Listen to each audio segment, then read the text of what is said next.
First of all, let's inform people of the differences. Right. Okay. My dad says, I don't see myself as old. You do, but I don't. I have wisdom to share. Years old, Cheryl. Yeah. You're funny Yes. lady. 85. Okay, because I just added 60 and 20 and I got 80. Yeah. Yeah. He's 85. My mom's 80. Exactly. Um, And so you, and, and, and so he has all this wisdom to share and he still wants to do it because his mind is still going, but he physically can't. So there's this gap. And so I say to the young folks, just acknowledge that Yes, recognize. because it is. And then the boomers, it's their identity. And now I was very fortunate. We did a lot of conversation around our kitchen table, and some of that was hard because we did face things with emotions and so yes, I think there's a strategic time to do that, not in a high stress or, maybe it's in the winter where you say, hey, can we go have coffee? I just would love to sit and chat with you and learn more. Just an open conversation where it leads to. Welcome to the Farm Family Harmony podcast. I'm Elaine Fraze, Farm Family Coach, here with another episode full of transition tips, tactics, and sometimes hard truths to get harmony on your farm.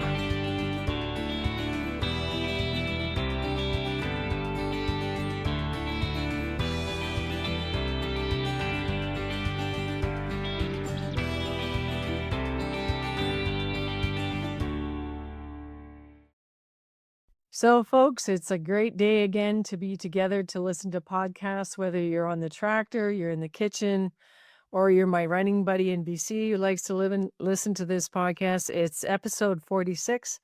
And today I'm delighted to introduce you to Cheryl Mitchell. Her website is farmlegacynow.com. And I had the privilege of meeting and connecting with Cheryl at a young farm leaders conference in Illinois earlier in this year. So, Cheryl, welcome to the Farm Family Harmony podcast. You and I share a heart for agriculture and legacy and making sure things transition well to the next generation. So, help our audience just listen and understand a bit better about where you came from and why this is now your passion around farm legacy. Thank you. It's a privilege and honor to be here, and I'm looking forward to our conversation. I grew up on a dairy farm, and my mom grew up on a dairy farm, one of 12, 10 girls, 2 boys, so those girls knew how to work. My dad was a dairy farmer, and my parents, who just celebrated 60 years of marriage. Wow, that's awesome. Yes, 60 years, and they worked side by side the entire time. So I grew up on this small dairy farm, and agriculture is just a way of life. It's in our DNA. It's what we've done. So it's been a part of what I've done. Even though I went off the farm, I have an education degree and I was a teacher in corporate training and development and entrepreneurial space. So I have all these experiences, and yet through the years in life, as you know, there's no straight line, but there are themes that run through it. And one of the themes has been agriculture and farm families. And my dad's side of the family did not plan well. My grandpa knew what his plan was, he knew what he wanted, but he did not communicate that to everyone to a degree that people understood. And there were hurt feelings. And I have aunts and uncles who don't communicate and talk to one another anymore. And that's hard. And so my own family is in the middle of transition as my parents are aging. And so this heart for the transition and farm legacy came from out of that because it was personal and I'm seeing other farm families struggle.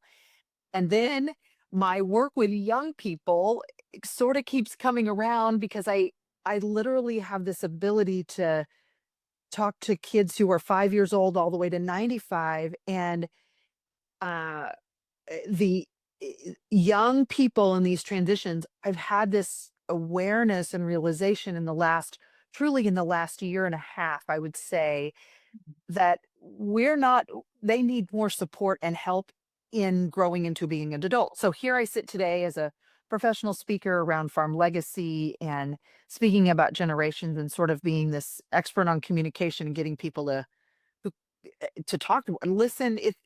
You know, I Yep. well, as I was sitting at the back of your session, at Mhm. the conference in Illinois, I just really enjoyed your energy, Cheryl, and that I think that's a gift that you've been given to be able to help the different generations connect and speak to each other in a more meaningful way. So, to that point, we've called this podcast Designing Great Decisions as a Young Adult Farmer. And, the definition of young farmer in Canada is you have to be under 40 years old. But let's just step back a bit. And you also have read some of your articles that you've done around the silent generation, which are the people older than me. I'm 68, so I'm in the boomer generation. Mhm. My son and daughter were both born in 1984 and 1988, so they're millennials. And then you have after millennials, you have Z, but I never knew very much about Gen X, and that comes before millennials. So what are you gonna do on this farm? We have listeners, I'm pretty sure, that are still dealing with grandpa and grandma. And Yes. you said that your grandfather did not do a good job of the planned communication for the transition. So, can you just give people what would be your light overview of what they need to understand in terms of decision making and communication, starting with the silent generation? Just give them the Coles notes. Sure.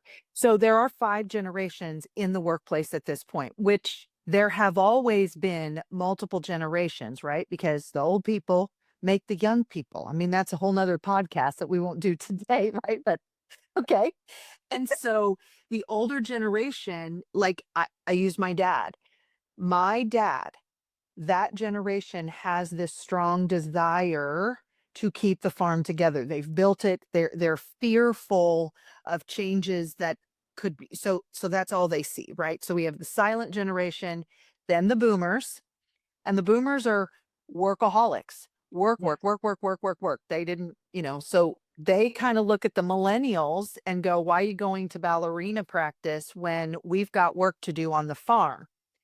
So then boomer, then the Gen X, and the Gen X are sort of this, I don't know, they're kind of the forgotten ones where, we start to become independent. I'm an X and so I'm 57. Yes, 57. And um so we're sort of seeing some of the things the boomers did and we're like, we want to be a little more independent, entrepreneurial. Then you have the millennial, right? Who are your kids' generation. And what's happening is they saw the boomers Work too much. may work too much and they're saying we're not going to do that. Well, the boomers are going, well, you should, because you should just do it, just figure it out. And the millennials are going, no. Then you have Gen Z, and the one, if they remember anything about this generational piece, again, we've had multiple generations in the workplace working together on farms forever. The Gen Z are different because there is a significant brain wiring physiological difference because of their access to technology from a young age At birth, since birth. at birth. And so now we are, if you will, some would say suffering, I would say Justin. embracing the unintended consequences of all the decisions, which, by the way, we cannot be mad at the Gen Z because the boomers and the millennials and the X's did it to them. Mm. So, what I see when I work with farm families on this legacy, I see the boomers who are, if you will, the problem. Oh, The prob thanks a lot. Okay. You're welcome. You are welcome. Let's just say Thanks, Cheryl.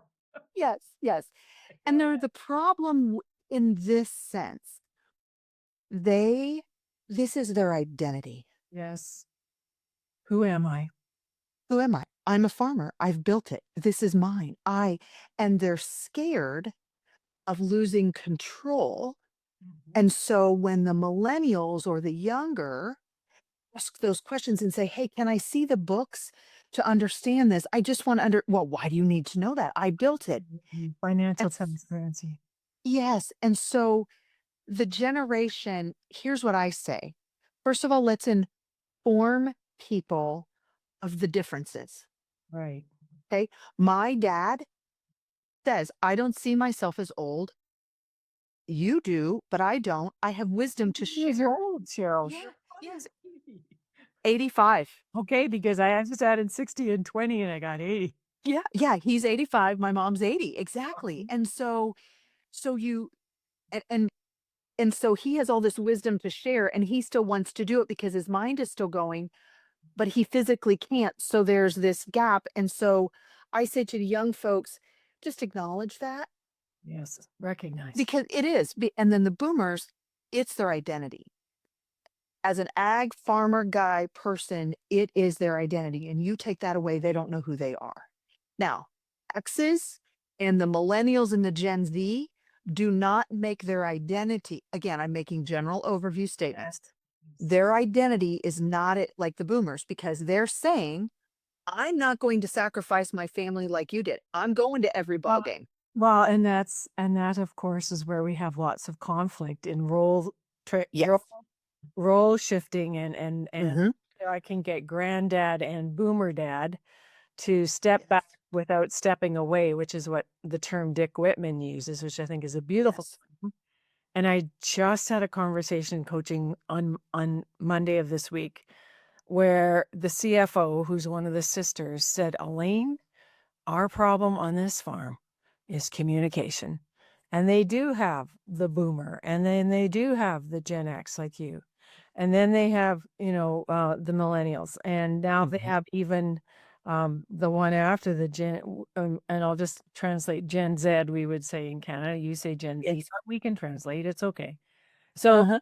so Cheryl, when you have all these different ways of looking at the world, especially at identity, I also, in my coaching training, talk about the boomers or the silent generation's fear of failure, the fear of the farm not continuing on. Like your dad says, he built this up with your mom for over 60 years and really wants to see it continue. So there is a fear of identity loss. Like, who am I if I can't call myself the owner or the farmer? This is my farm. Hmm. Coaching around, no, this is our farm because now we have other players and stakeholders and shareholders. Another loss of identity is loss of wealth, fear of failure. And I Yes. think that fear of failure gets ignited in what you just said last is if the millennials are not putting 120-hour weeks in or 110 hours and are going to the ballerina displays or the baseball games or the soccer games or hockey or whatever, then the fear is, well, you're not working hard enough to make this business successful, right? So Correct. so when I listen to you coach these young farm leaders in Illinois, you are giving them lots of experience and time to role play. So just unpack some helpful language. What kinds of curiosities or questions do the generations need to be able to ask each other to actually be able to sit and listen to how they can adapt to what the other generation needs? The word that you said, listen to me, is absolutely critical because when we're listening, most people are listening from their perspective only Mm. because that is the perspective that they have.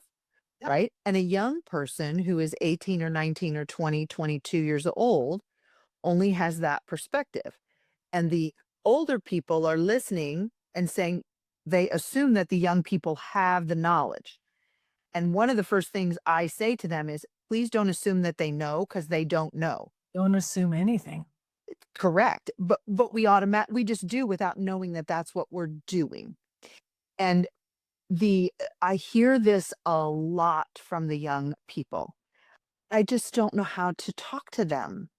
I don't know how to ask questions like if I have an idea, because the young people know that the older generations have stereotypical you things about them. Like they okay, if you have a sports team that's not doing well and everybody's negative about them, the sports team knows what everybody's saying, that they're losers, right? And okay, we're aware. So the kids are aware. They don't know how to overcome that. So a lot of what I do is give them language. And when you think about the older people, I think about, those guys who are their identity is their farm. So approach them and say, "Look, I've recognized that you have done this successfully. It's Would you amazing. just yeah, would you just sit with me and just can I just have 20 minutes of your time to just get insight from you?" Because then there's a level of respect and then you've built a relationship to say, "Now, how do I know if this is going to be successful? Like, show me some numbers so I have something to go with, like, because I don't know. So Well, and you've mentioned that a couple of times now, and I think we need to just pause there for a second, Cheryl. Mhm.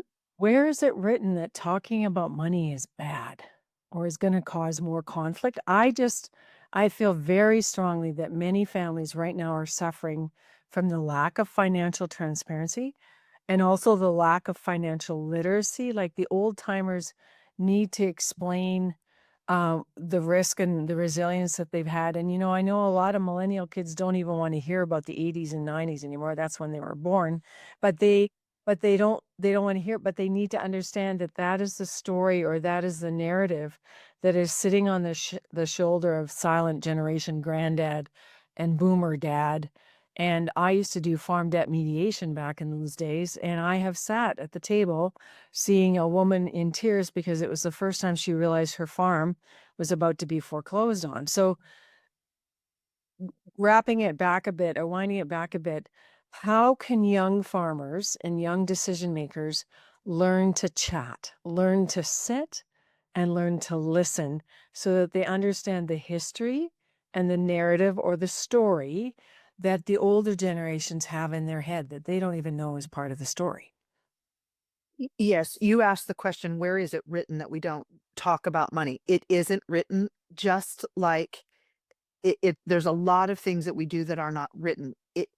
But the silent generation and even the boomers, you didn't talk about sex, you didn't talk about money, you didn't talk about religion, you didn't talk about emotions. I mean, I've asked my mom a couple times through the years, what were you thinking when? She goes, Cheryl, I was having babies. We did not think about nothing. You people overthink all of it. So first of all, recognizing, oh, she's hilarious. Yeah. I'd like to meet your mom. Oh God, she's 5'2", and man, she is fire. She is fire, and just she's so cute, like, and just so. But but she's also aggravating as heck.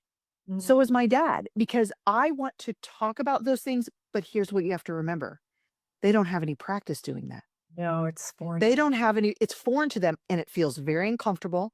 Farmers are very private, but the young people are not, because everything is out there. Well, it's all shared on Snapchat and X or Absolutely, and that's we correct. That's we correct. I mean, we had a very clear conversation long ago with our son about what confidentiality means.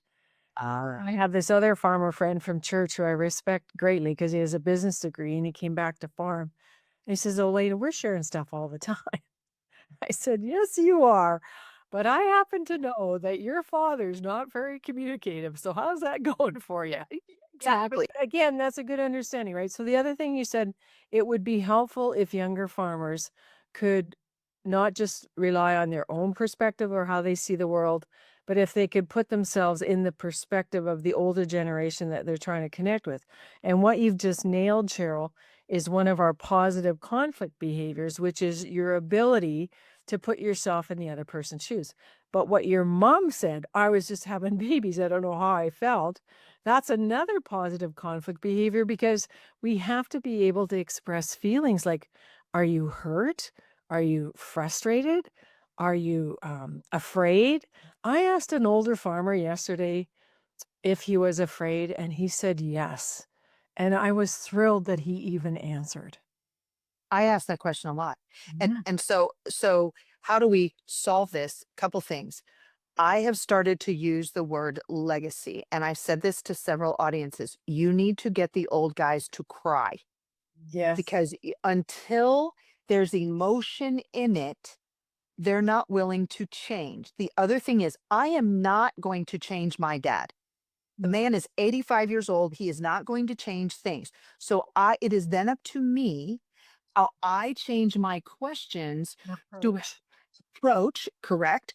So, okay, legacy. What is the legacy, and what are you most afraid of? Well, that my kids will fight, okay, Mhm. or that you will lose the farm. Okay, so if that's your fear, well, then tell me more.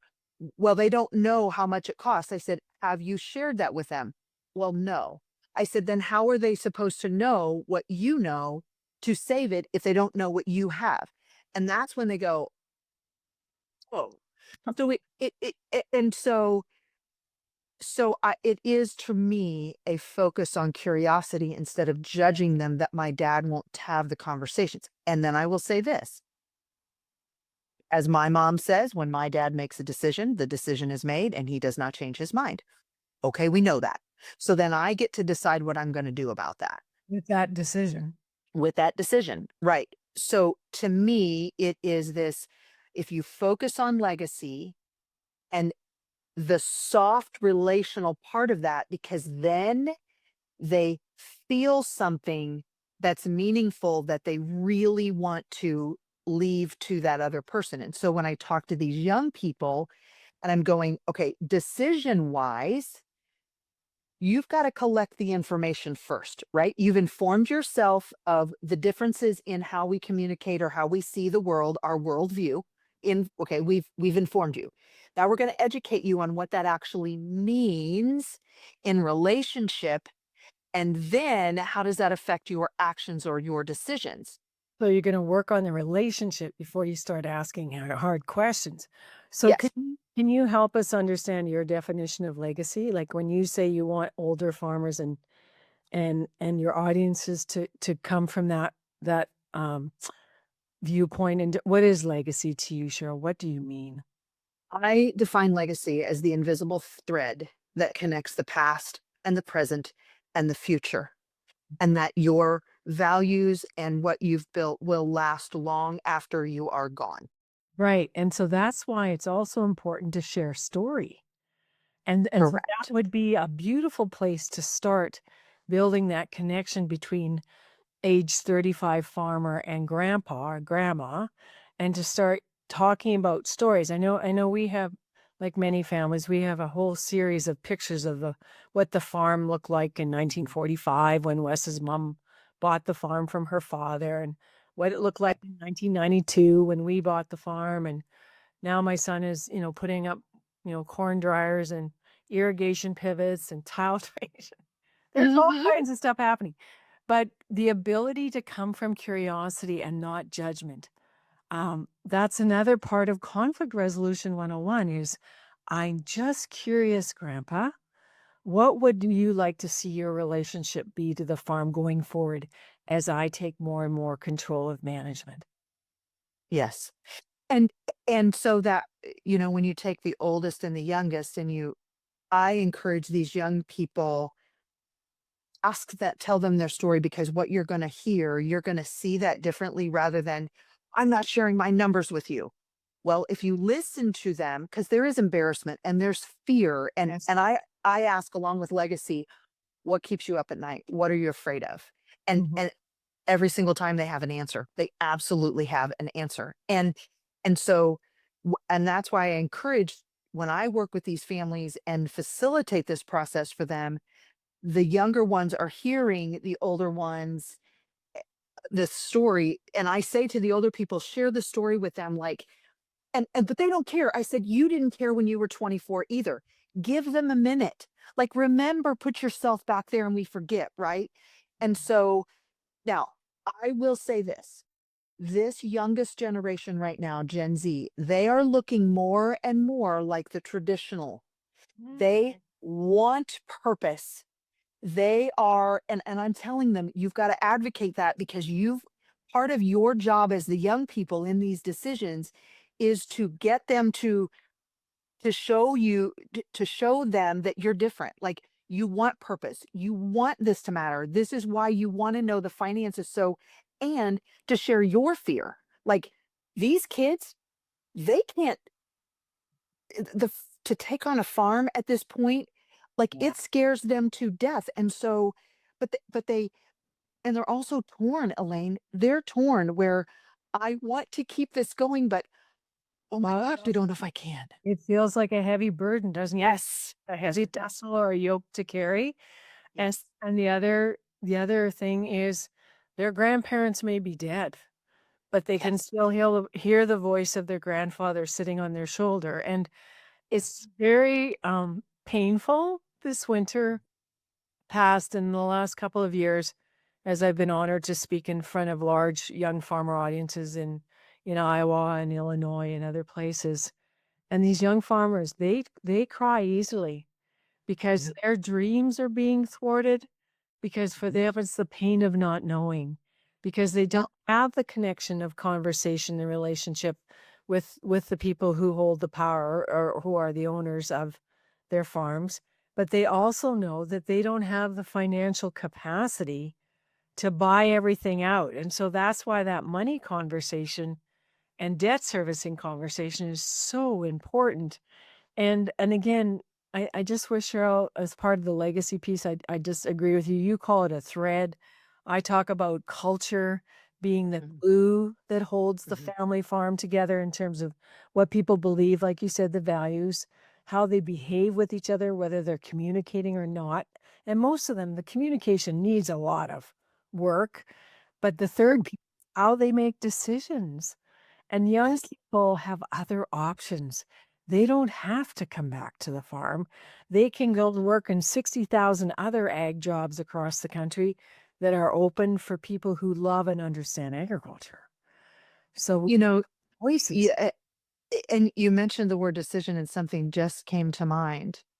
These young people and how they make decisions has to be different than how my dad made a decision 50 years ago because the options are so different. The climate is different. The financials are different. Yes, you're making farming decisions, but man, you are not really making the same decisions. And so like, and that's what happens, right? I get stuck in the way I did it. Well, well, guess what? I didn't have a cell phone and and precision planting stuff in my tractor.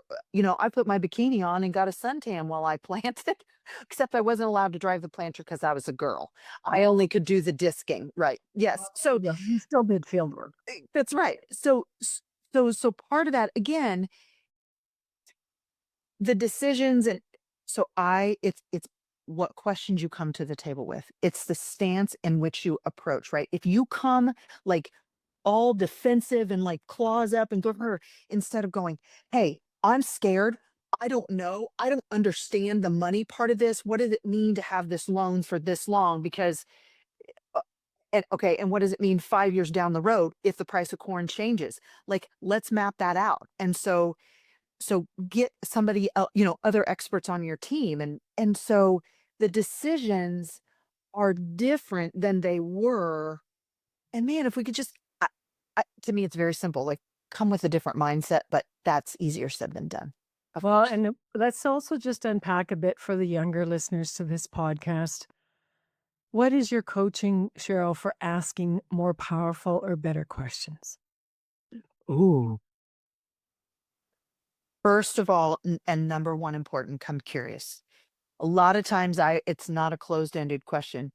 Could you tell me how you came to make that decision? Mm, very good. What was your And yeah, what was your intent? And okay, then ask another question. To me, you don't get to the real answer till about the third, fourth, or fifth question. And we call so, that drilling down? yes, yes. So Yeah. tell me more. Say more about that. Well, what did those numbers look like? Can you map that? Show me. So that's and I taught graduate courses for a long, long time and questioning and how you questioning is everything. And the young folks do not have the same skill set that we did. Not in school, they're not taught those things. And so how do they know? They don't. So I say to them, first of all, I would encourage you to get a coach. I think that's just, I've had a coach for a long, long time.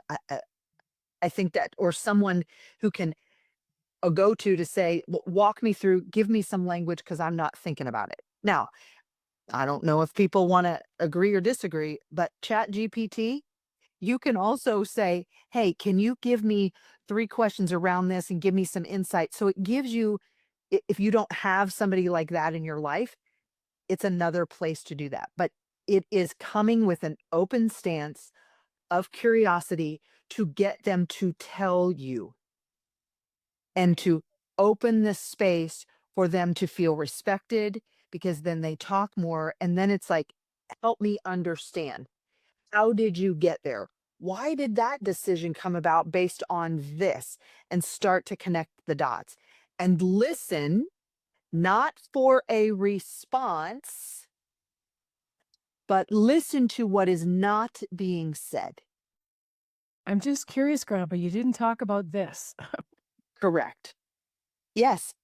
And really say more about that. Say more. What do you mean? What Just yeah. what about where you have these conversations, Cheryl? I'm thinking the best place for this conversation is in a pickup truck down the road. It's where nobody can walk away. Where nobody can walk away. I raised 2 sons, and they hated when they get in the car with me, like, "Mom is gonna ask me all these questions." "You betcha, because you are not gonna run away from me." Absolutely. Or, y "Hey, can I ride with you a couple of rounds in the tractor? Like, I wanna understand this." Or, "Hey, let's walk the field." Or, for me, I spent hours talking to my dad in the milking parlor. Just shoulder to shoulder. Yes, just doing, while you're and now I was very fortunate. We did a lot of conversation around our kitchen table, and some of that was hard, because we did face things with emotions so yes, I think there's a strategic time to do that, not in a high stress or, maybe it's in the winter where you say, "Hey, can we go have coffee? I just would love to sit and chat with you and learn more." Just an open conversation where it leads to, Well, and it's it's interesting. non-threatening. We're as we're recording this, we're not yet planting in southwestern, Oh, and you're telling me that in Kentucky you've had lots of coldness, rain, and damp. mhm, So farmers are always going to be struggling with weather issues. But I have some of my best conversations with my son while I'm jockeying him from field to field, and even in 15, 20 minutes, and even just asking, how are things going for you right now? Because we make assumptions too, I think, Cheryl, that, oh, these younger people have it easy, they give all these different options and whatnot. But there is a lot of stress, I think, in decision making, because I don't know if you found this, but a lot of farmers have said to me, Elaine, I only get to do this once, and I better do it right. What do you, yes. what do you do with that? What do you do with that? And you acknowledge that, correct. And then you say, what is right? Define right. Okay, if you did it wrong, what would that look like? I asked a couple of questions. I have some go-to questions. One, what is the worst that can happen if this? What's the best? Okay, if it's doing it right, what does right mean? Is it the number of bushels? Is it the amount in the bank account? Is your kids doing this, etc.? I want to back up to something you said. I have a tendency to want to keep the conversations going and complete it. Like, let's have it till there's resolution. No. First of No, all, process people are going to want to have time to think about it. yes, and even and think about people who are in ag, they're hands-on people. Well, you're right. 15, 20 minutes, let that be enough. But then have your opportunities to come back in that. The other thing I've done a couple of times is when I meet with families is, can you just give me a one-word check-in? Uh, Based on the last, since we met last, what's your, and people will say, overwhelmed, mhm. drowning, joyful, good. And because and it first of all, it catches them off guard like, "Oh, how am So, I feeling? mm, Oh, oh, yeah, okay. Yeah, hopeful. It's spring, right?" Or, "Gosh, it's heavy because winter is long." So that one word check-in and really, if you think about what are some takeaways from our time together for your listeners, it's get a bank of questions that just sort of you just keep coming back to those. Because if you pepper people with questions that are different all the time, their brains are like, it's too much, right? As an educator, I know that. Like, it's too overwhelming. So, what are those go to? Tell me more. How did you get to that? I'm curious about, or a one word check in. or help What did me do? understand. I really like it Help, when you said, help me understand. I don't help me understand. understand. Yeah. And when okay, help me understand how you got, well, help me understand what information you used to come to that decision. Well, did you call your financial? Did you call, like, who were the experts in the room there? Another one that I ask a lot of my families is, who's on your team? So if something breaks down, who do you call? If you have a weed in the field, who do you call? If you have, a legal question, who's your team? So then they realize they're actually not doing it by themselves. Okay, so grandpa, your guy that you've used for 50 years, what who's the guy after him because you trusted him and why? Like, who would I use? Who who could I rely on? Again, just kind of building that bucket of questions.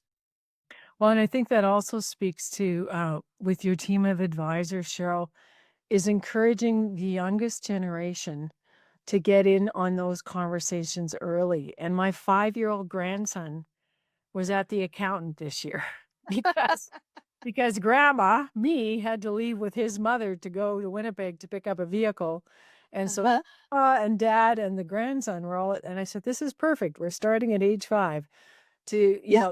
what you do. You go to the accountant and you look at your benchmarks and all these other good things are happening. So, well, I'm gonna so yes, and those young people has to go there and say, I'm not going because I want the information.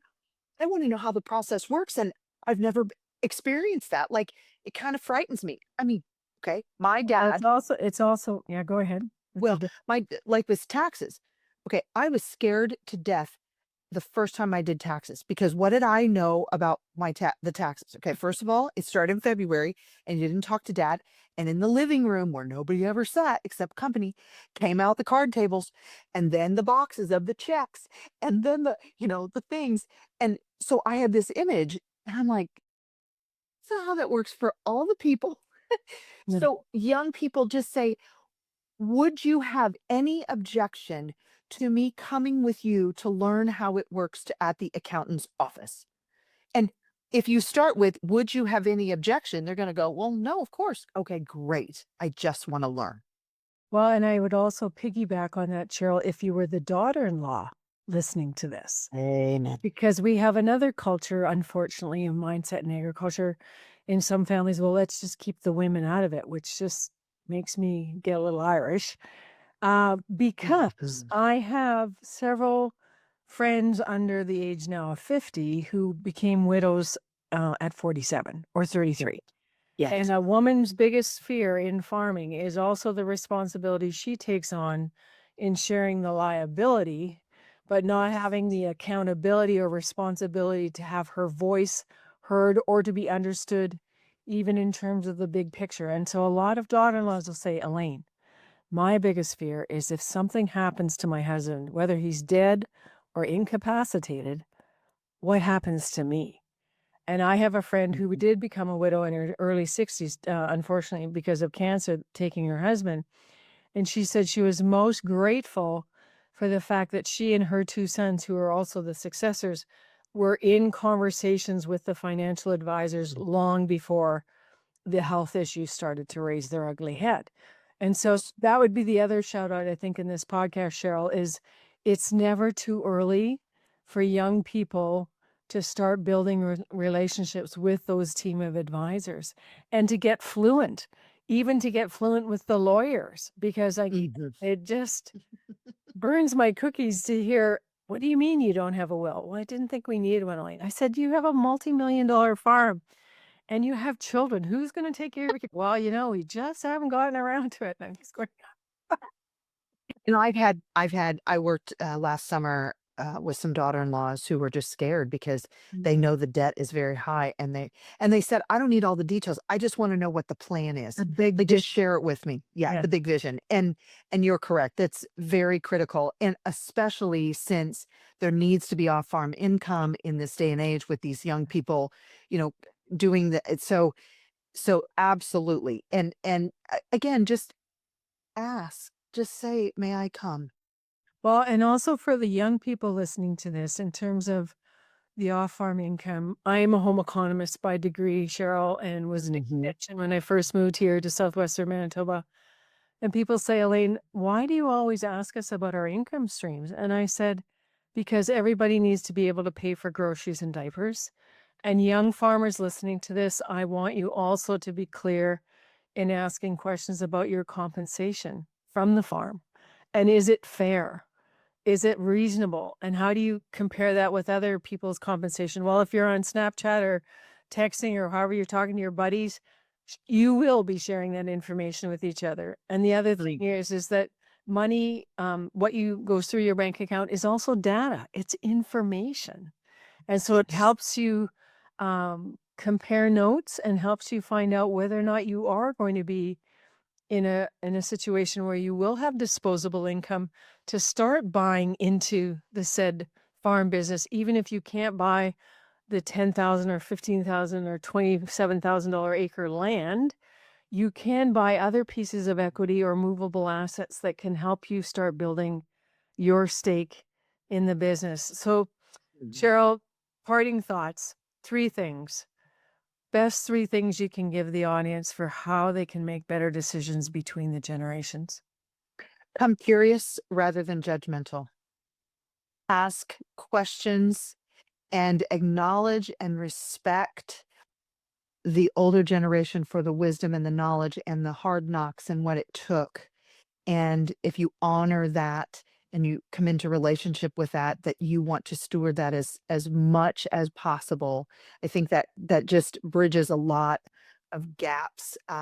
Gather your team and get that information. And I think one of the other thing is just acknowledge that this is a process that Yes. is going to be brutal and beautiful At this and at okay. the same time. And so when you enter into that, you prepare your brain for what's coming, and it's easier to handle that and keep going through it than to get paralyzed and overwhelmed and find other things to do and not do it. It's great to hear your voice. People want to find you. What's the best way to connect with you? You can find me on farmlegacynow.com or CherylBMitchell.com. I have two different sites. And I mean, I'm happy to share my email. It's Cheryl at CherylBMitchell.com. And I have a book on Amazon called Farm Legacy or Loss. The decision is yours. Perfect. And I'm just so glad that we did meet in Illinois Me this too. year and feels like I have another kindred spirit who has the same passion that our team does. So wishing Yes. you all the best as you go forward in your seasons in Kentucky. And for all of you listeners, it just makes my heart sing. It happened again this week. A farmer who was almost in tears said, Elaine, I want to welcome my sons back to the farm, but I want to do it in the right way. And thank you so much for your podcast because it really helps me to understand more of the language I can use to make that happen. So, Cheryl, we have no idea what we've cast out today into the universe, but we Yep. know that the work is important.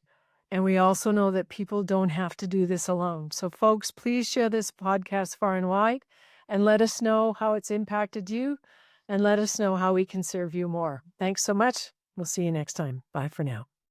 Are you feeling stuck in your farm transition? You're not alone, but you don't have to stay there. I'm Elaine Frey's Farm Family Coach. And inside my Farm Family Transition membership, you'll get expert coaching, monthly tools, and a supportive community to help you finally talk, plan, and act on your family's future. No more silent standoffs. Check. It's time to move forward with confidence. Join now at elainefrays.com/membership and let's get you unstuck.